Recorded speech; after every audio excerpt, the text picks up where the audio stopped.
ஏசுந்தத்தும் ஜெயம். Praise the Lord my dear brothers and sisters. இந்த நாள்லையும் ஆவியானவர் உணர்த்தின காரியம், நாம் கிறிஸ்தவர்களா? ஆவியானவர் உணர்த்தின வசனம் அப்போஸ்தலனாகிய பவுல் ரோமையருக்கு எழுதின நிருபம் அதிகாரம் 2 வசனம் 28. ஆதலால் புறம்பாக யூதனானவன் யூதன் அல்ல, புறம்பாக மாம்சத்தில் செய்யப்படும் விருத்த சேதனமும் விருத்த சேதனம் அல்ல. For he is not a Jew which is one outwardly, neither is that circumcision which is outward in the flesh. Romans chapter 2 verse 28. என கண்மானவர்களே, இந்த இடத்துல அப்போஸ்தலனாகிய பவுல் என்ன எழுதுறார் அப்படின்னா, புறம்பாக, அதாவது யூத குலத்தில் பிறந்தவர்கள் யூதன் அல்ல, அப்படியே அங்கே செய்யப்படும் மாம்சத்துல செய்யப்படும் விருத்த சேதனமும் விருத்த சேதனம் கிடையாது அப்படின்னு இந்த இடத்துல எழுதியுள்ளார். நாம் இந்த நாட்களில் கிறிஸ்தவர்கள் என்று அழைக்கப்படலாம், ஆனால் நாம் கிறிஸ்தவர்களா? கொஞ்சம் யோசித்து பார்க்கணும். அதாவது எப்பவுமே தேவனுடைய வார்த்தையும் உலகமும் எப்பவுமே ஆப்போசிட்டா தான் இருக்கும். அதாவது இன்னைக்கு உலக வழக்கம் என்ன அப்படின்னா, நாம எந்த கண்ட்ரில பிறந்தாலும் சரி, எந்த கம்யூனிட்டியில பிறந்தாலும் சரி, எங்க பிறக்கிறோமோ அந்த பேஸ் தான் நம்மளுடைய ஐடென்டிட்டி அப்படின்னு உலகம் சொல்லும். ஆனா இங்க என்ன சொல்லப்பட்டுள்ளது? யூதர் குலத்தில் பிறந்தாலும் யூதன் கிடையாது அப்படின்னு அதற்கு நேர்மாறாக இந்த இடத்துல எழுதப்பட்டுள்ளது. அப்போஸ்தலனாகிய பவுல் என்ன சொல்றார் அப்படின்னா, அவர் யூதனாய் நீ பிறந்திருந்தா கூட நீ யூதன் கிடையாது, மாறாக நீ யூதனாய் இருப்பதனால உனக்கு மாம்சத்தில் செய்யப்பட்ட அந்த விருத்த சேதனமும் விருத்த சேதனம் கிடையாது அப்படின்னு ரோமருக்கு தெளிவாக எழுதியுள்ளார். ஒருவேளை நான் நினைக்கிறேன், இன்னைக்கு நம்மளை பார்த்து இதே பவுல் அப்போஸ்தலன் எழுதுனா எப்படி எழுதுவார் அப்படின்னா, நீ கிறிஸ்தவ குடும்பத்தில் பிறந்ததுனால நீ கிறிஸ்தவன் கிடையாது, நீ மாம்சத்துல, அதாவது உன் சரீரத்துல எடுத்துக்கொண்ட ஞானஸ்நானம் கிடையாது அப்படின்னு எழுதுவார்னு நான் நினைக்கிறேன்.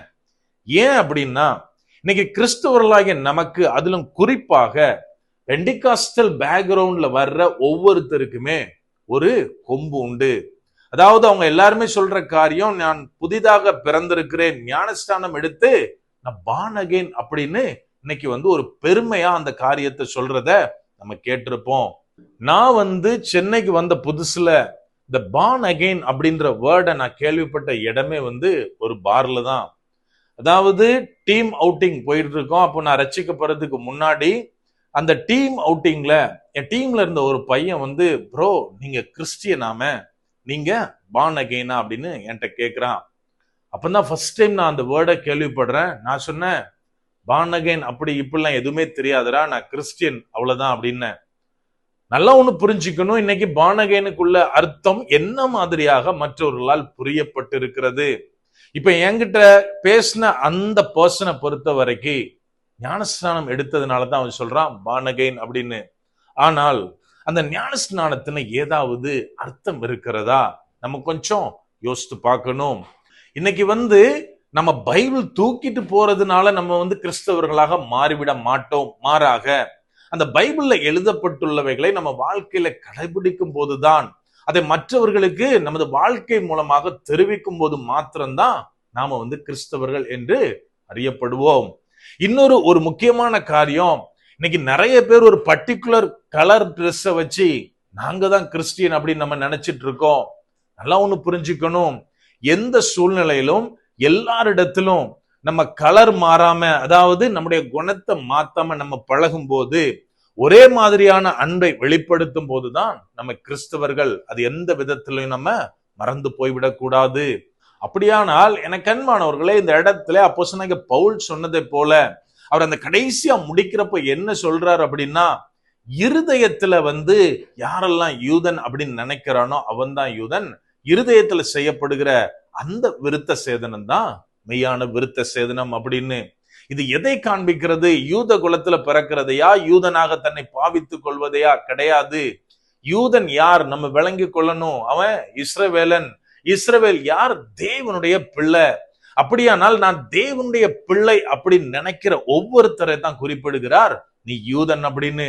இன்னைக்கு நீங்களும் நானும் நான் தேவனுடைய பிள்ளை, நான் ஆபிரகாமுடைய சந்ததி அப்படின்னு விசுவாசத்துல நம்ம அறிக்கை பண்ணும் போது, அதன்படி தேவனிடத்துல அன்பு செய்து வாழும்போது நாம் ஒவ்வொருவரும் யூதர்கள். அதை நம்ம மறந்துடக்கூடாது. இன்னைக்கு உலக காரியங்களுக்கு நான் என்னை உட்படுத்த மாட்டேன். தேவன் என்னை என்ன செய்ய சொல்லி இருக்கிறாரோ, வேதம் எனக்கு என்ன கற்பிக்கிறதோ அதுல தான் நான் வாழ்வேன், அதன்படி மாத்திரமே எல்லா காரியங்களையும் செய்வேன் அப்படின்னு நம்ம எப்போ நம்ம இருதயமாகிய கற்பலகையில அந்த காரியங்களை எழுதுகிறோமோ அதுதான் மெய்யான விருத்த சேதனம். எனக்கு அன்பானவர்களை, நம்ம எப்போ இயேசு கிறிஸ்துடைய குணாதிசயங்களை, அவருடைய அன்பை, அவருடைய இரக்கத்தை, அவருடைய எல்லா காரியங்களையும் என் வாழ்க்கையில என் செயல்கள்ல பிரதிபலிக்கிறோமோ அப்போதுதான் சொல்ல முடியும் நான் கிறிஸ்தவர்கள் அப்படின்னு. அப்படியே கண்களை மூடுவோமா? அன்பான ஆண்டவரே, இந்த நேரத்திலே அப்பா உம்மை நோக்கி பார்க்கிறோம். ஆவியானவர், நீர் எங்களோட இருக்கிறீர், அதற்காக நன்றி செலுத்துகிறோம். அப்பா, இன்னைக்கு நாங்க உலகத்துவமா அநேக காரியங்களை செஞ்சுட்டு, நாங்க ட்ரெடிஷ்னலா நிறைய காரியங்களை பண்ணிட்டு நாங்க கிறிஸ்தவர்கள் அப்படின்னு வாழ்ந்துட்டு இருக்கோம். ஆவியானவரே, இந்த மாய்மாலங்கள் எல்லாம் எங்கள்கிட்ட இருந்து எடுக்கப்படணும். எங்களுக்கு நீங்க உதவி செய்யுங்க அப்பா. நாங்க இருதயத்துல இருந்து தேவனை நோக்கி பார்க்க, தேவனுடைய பிள்ளைகளாய் நாங்கள் வாழ ஆவியானவரே நீர் எங்களுக்கு கற்றுத்தாங்க. முற்றிலுமா எங்களை தாழ்த்தி ஒப்பு கொடுக்கிறோம். மீட்பர் இயேசுவின் மூலம் ஜெபிக்கிறோம். ஜெபம் கேளும் எங்கள் நல்ல பிதாவே. ஆமென். God bless.